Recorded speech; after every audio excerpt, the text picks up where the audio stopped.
Bonjour et bienvenue dans le podcast Samedi de lire. J'espère que vous allez bien. Moi, je vais très bien. Et toi, Marie-Claire, comment vas-tu? Je vais très bien aussi. C'est un beau dimanche. Génial. On est dans l'enregistrement du dernier podcast de la série Coup de cœur 2022. Coup de cœur 2022. Et là, tu as choisi de nous présenter pour cet avis de lecture-là parce que c'est un podcast avis de lecture. Oui. Les Furtifs d'Alain Damasio. Mais avant d'aller plus loin, je vous invite tous à vous abonner, partager, commenter et aimer les différentes publications du podcast Samedi de lire, de la Raton Liseur et de moi, tout simplement Véro.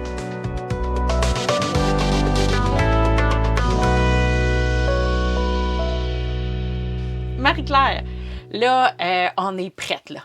Je suis vraiment curieuse de savoir, je ne dis pas c'est qui ont, moi et mes 12 millions de personnalités peut-être, et tous les auditeurs. Maintenant, je suis vraiment curieuse parce que je vois le livre que tu as dans tes mains. Tu viens de nommer le titre « Les Furtifs ». Oui. Ça donne l'ambiance fantastique. Je me trompe-tu? Science-fiction. Ah, OK. Pas trop loin de l'univers. Pas très loin. C'est un roman écrit par un auteur de science-fiction. C'est un Français, Alain Damasio. OK. C'est un Français que je connaissais de nom, mais que j'avais jamais rien lu.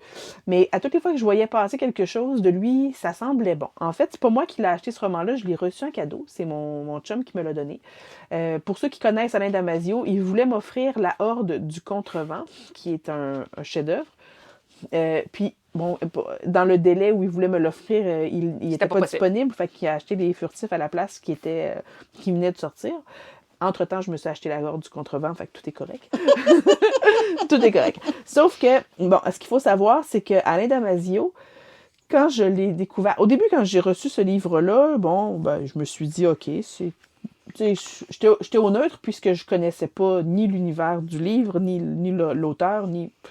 Je me disais, je le lirais bien à un moment donné. Oui, puis la maison d'édition, contrairement à celle que... C'est ça, lui, ben là, je l'ai en format folio science-fiction. Sinon, c'est la maison d'édition, c'est la Volte, qui se trouve à être la maison d'édition dont fait partie...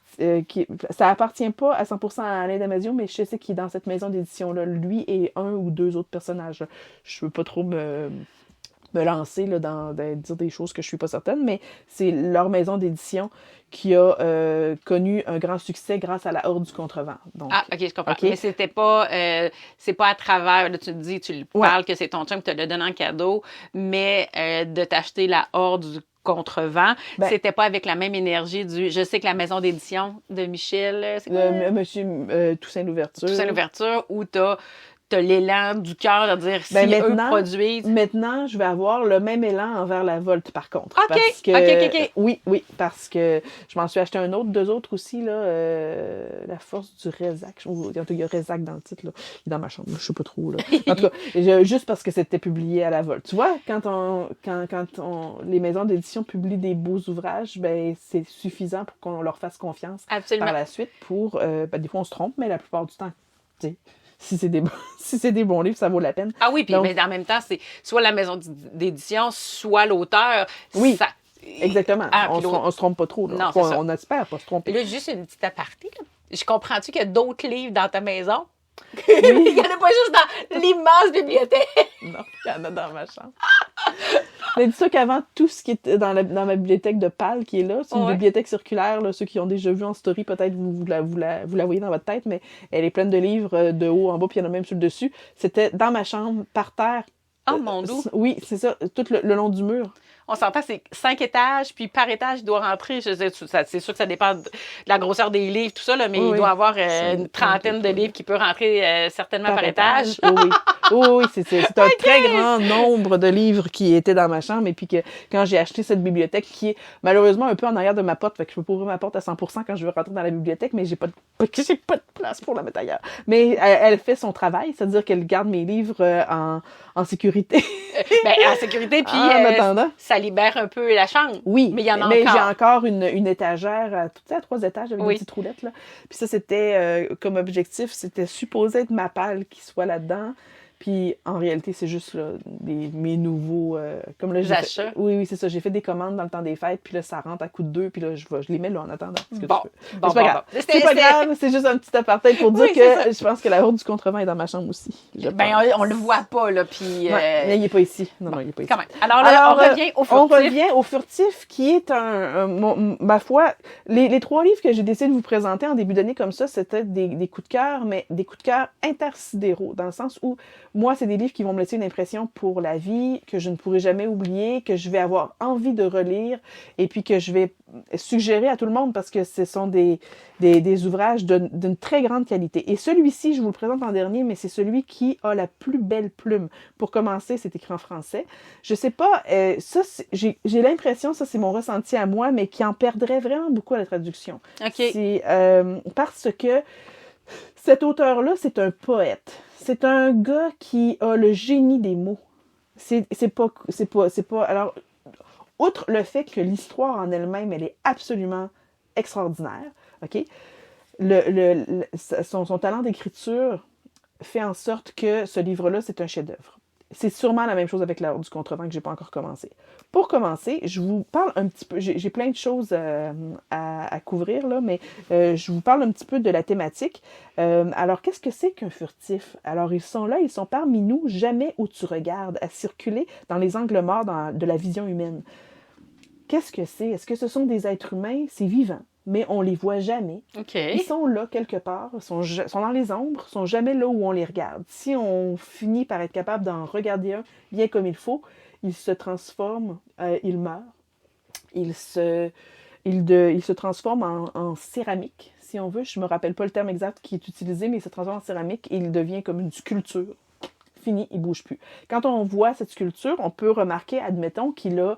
il peut avoir une jambe de cheval, une tête d'oiseau, il peut avoir un corps fait en boîte de conserve, il peut avoir une autre patte faite en ressort, il peut avoir la queue d'un raton laveur. C'est un amalgame de toutes sortes de choses, qui soient vivantes ou non. Alors, les furtifs, c'est difficile à expliquer après ça, qu'est-ce que c'est. OK? Il existe... la plupart des gens, on est dans une société futuriste pour commencer, ok, qui est, c'est une société, je vous l'explique en gros un petit peu. Ça se passe en France, évidemment, l'auteur est français. Et puis l'argent mène le monde, bien évidemment. Les classes sociales aussi décident un petit peu les castes décident un petit peu de où est-ce que tu vas vivre, qu'est-ce que tu vas pouvoir faire, ça va être quoi ton pouvoir dans la ville, dans l'endroit où tu vas vivre. Ceux qui acceptent si on veut, de faire partie on en parlait un petit peu tout à l'heure, hors onde, là, de toute l'organisation, si on veut, commerciale, gouvernementale, tous ceux qui acceptent ça, cette façon de vivre-là, vont être pucés dans leurs bijoux, dans leur corps, dans leur téléphone, vont être retraçables, influençables par les publicités à 100% tout le temps. Tu vas passer devant une vitrine, la publicité va être, puis c'est un peu déjà comme ça, là, va être personnalisée pour toi. Ça. Donc, OK, toi, tu mesures tant, tu pèses tant, ce vêtement-là t'irait vraiment bien, toi, Si tu acceptes de vivre de cette façon-là, avec la bague de reconnaissance, tu vas avoir accès à tout. C'est un vrai choix? C'est un vrai choix. Oui. Tu vas avoir accès à toute la ville au complet. Tu vas pouvoir avoir accès au transport en commun pour te rendre plus rapidement au travail, pour aller rentrer dans tous les immeubles, tu vas pouvoir aller au musée, tu vas pouvoir aller partout, blablabla. Si tu as moins d'argent, moins de possibilités, un travail moins important, ou que tu es un immigrant, ou que dès que tu changes de caste, tu diminues ton pouvoir d'avoir accès à certaines parties de la ville. Fait que tu n'as pas accès à toutes les parties de la ville. Il y a des chemins que tu ne peux pas emprunter. Il y a des moyens de transport que tu ne peux pas emprunter également. Puis si tu décides d'être off the grid, d'être complètement déconnecté, que tu ne veux pas tu veux pas présenter ta carte PC Plus au Provigo, mettons. Tu vois, genre, OK, on fait des parallèles. J'adore. Si tu veux pas, à ce moment-là, tu as accès à rien. Il faut que tu te promènes à vélo, puis il faut que tu hackes des choses pour pouvoir rentrer quelque part. Il faut que tu t'y connaisses un peu en informatique pour pouvoir te dépatouiller parce que tout fonctionne de façon... Tu sais, si tu veux être vraiment déconnecté de tout, c'est très, très compliqué. C'est vraiment très très compliqué. Je pense que je vais te laisser aller avec ton avis de lecture parce que j'aurais de multiples questions à te poser, mais j'ai l'impression qu'on étirerait. On va diverger. Oui, c'est ça. Puis ça raconterait. Je pense que tu serais obligé de rentrer dans le détail du roman. Puis l'objectif de l'avis de lecture, c'est peut-être pas d'aller dans le profond du détail, mais d'inviter les gens à développer à travers tes mots l'élan d'aller lire le livre, alors, ou de, s'ils en ont fait la lecture, de faire part par commentaire de leur point de vue à eux. Fait que je vais te laisser vraiment aller, mais je peux te dire que dès le moment, là, t'as piqué certainement la curiosité du « Hein? Pourquoi ça? Hey, je veux savoir, je veux aller plus loin. » Là. Fait que je suis désolée. Là. C'est ça. Le décor, c'est ça. C'est dans cette société-là que vont évoluer nos personnages. Dans le fond, on a Lorca et Sahar, 2 parents, OK, qui ont eu une petite fille. Et puis, ils vivent dans cette société-là, puis eux veulent... ce sont des gens de gauche. OK. C'est vrai, des gens de gauche qui veulent...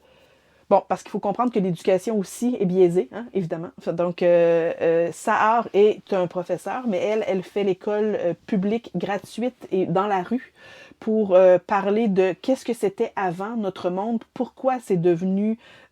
pourquoi est-ce que maintenant notre ville s'appelle plus Paris, par exemple, mais s'appelle Orange. Orange, c'est une compagnie de télécommunications en France. Magnifique. Tu comprends? Pourquoi le Centre Bell? Bon. Oui. Donc, elle veut vraiment éduquer les jeunes pour leur dire, ne gobez pas tout ce qu'on vous dit de gober, là. Ouvrez vos yeux, puis faites des choix, puis bon... Et puis, Lorca, lui, était vraiment aussi un révolutionnaire. C'est un gars qui partait dans les rues faire des manifestations puis qui essayait de changer cette façon de faire là aussi. C'est un gars qui avait vraiment ça à cœur. Et sauf qu'à un moment donné, ben leur fille disparaît. Oh, bon. C'est peut-être pas le bon couple qu'il fallait que la fille disparaisse. Leur fille disparaît, ils ne comprennent pas, la police ne retrouve aucune trace, tout ça. Le seul indice qui subsiste dans la tête de Lorca, et seulement dans sa tête à lui, c'est que sa fille lui a parlé des furtifs. Mais les furtifs, c'est considéré dans ce monde-là comme étant une fable, OK? Ça se peut pas qu'il y ait des êtres sentients, vivants, intelligents, qui vivent dans l'ombre, qu'on voit pas. Qu'est-ce que c'est que ça? Ouais. OK? Avec la disparition de sa fille, Lorca va se mettre en tête d'explorer cette piste-là, d'aller à la rencontre des furtifs et de retrouver sa fille.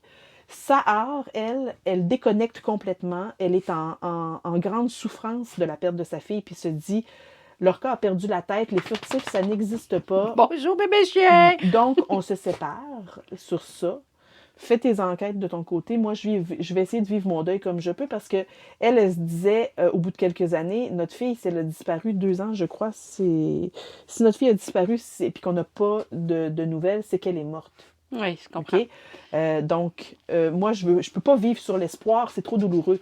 Puis Lorca, lui, veut pas arrêter d'espérer. C'est probablement à travers le regard de plusieurs parents qui ont vécu des pertes comme ça. C'est ça, c'est une dimension ça fait que ça amène une deuxième dimension au roman. Je prends juste 30 secondes, Marie-Claire, c'est que là, il y a un petit élément de distraction. Hein. Oui, c'est ça. Le chien de Marie-Claire vient de se réveiller. Il était tout paisible, couché à côté de Marie-Claire, mais là, il s'est réveillé. Fait qu'on a entendu, moi, le saluer avec son coup d'oreille. Puis là, il est allé boire dans ma tasse de tisane.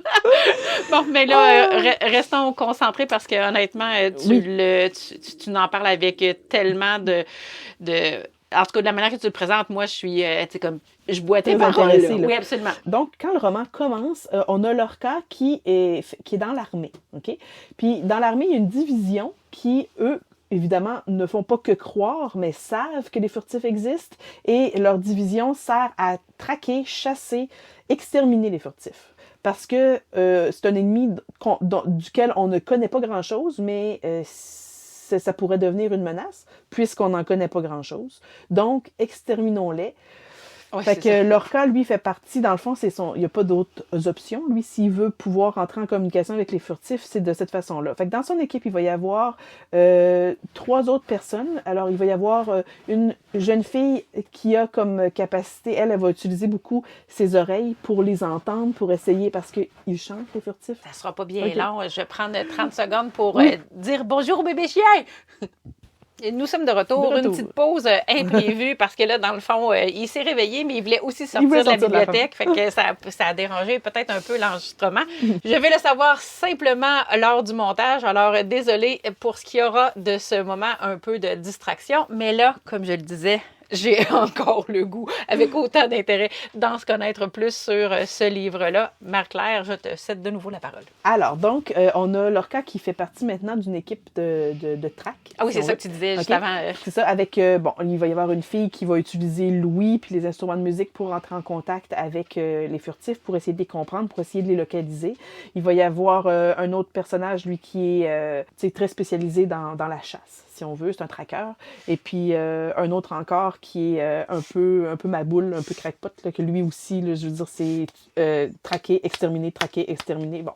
Alors, cette équipe-là on va les suivre tout au long du roman.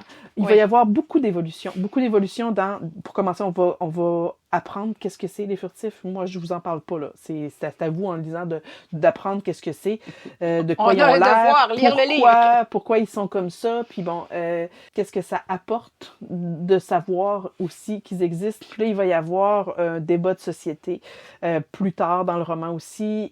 Est-ce qu'on va retrouver la jeune fille?